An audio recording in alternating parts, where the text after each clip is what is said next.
আলাইকুম রহমতুল্লাহ। সম্মানিত প্রিয় বন্ধুগণ, আমাদের প্রধানমন্ত্রী তারেক জিয়া সাহেব, এনার মুখে দিয়ে তাকাইলে বোঝা যেত যেমন তিনি কথা বলতেই জানেন না, কিন্তু বুবার মুখে এখন কথা ফুটেছে।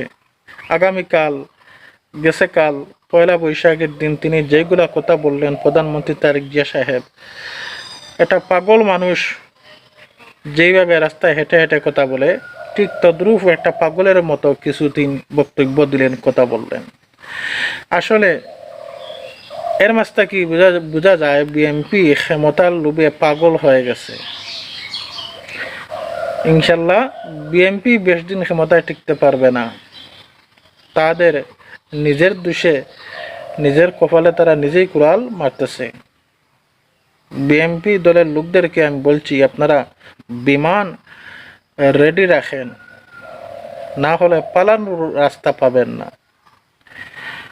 সম্মানিত প্রিয় বন্ধুগণ, ফেসিবাদ স্বৈরাচারী আওয়ামী লীগের সাথে প্রধানমন্ত্রী তারেক জিয়া সাহেব আমাদের বর্তমান বিরোধী দলকে জামাত ইসলামকে তুলনা করতেছেন, যে জামাত ইসলাম নাকি ফেসিবাদ এবং স্বৈরাচারী তিনি কথা বলতেছেন।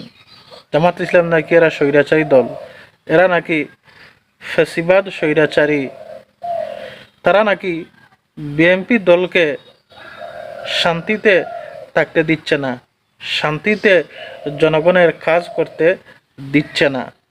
বিএনপি নাকি যা কিছু করতেছে জনগণের স্বার্থে করতেছে। তাহলে আপনারা যদি জনগণের স্বার্থে কাজ করে যান, জনগণের দেশের স্বার্থে যদি কাজ করেন, তাহলে এই জনগণে যে হা ভোট দিয়েছে, এই জুলাই সনদ কেন আপনারা বাস্তবায়ন করতেছেন না? উল্টা না করে, জুলাই সনদ বাস্তবায়ন না করে এই জাতিকে সংসদে পার্লামেন্টে আপনারা মূর্খ সাব্যস্ত করতেছেন। ইনশাল্লাহ এর জবাব এক এক করে বাংলাদেশের জনগণ দেবে।